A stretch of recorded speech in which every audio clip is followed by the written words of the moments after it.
tell you a little about personal hygiene. Personal hygiene is very important for everyone.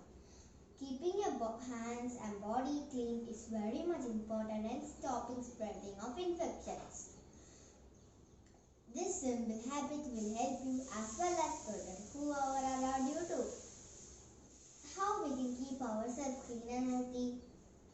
We should brush our teeth twice a day to keep germs away. We should take bath every day. Wash your hands before and after every meals. Trim your nails. Wear neat and clean clothes, etc. Cleanliness is next to godliness. So friends, keep hygiene.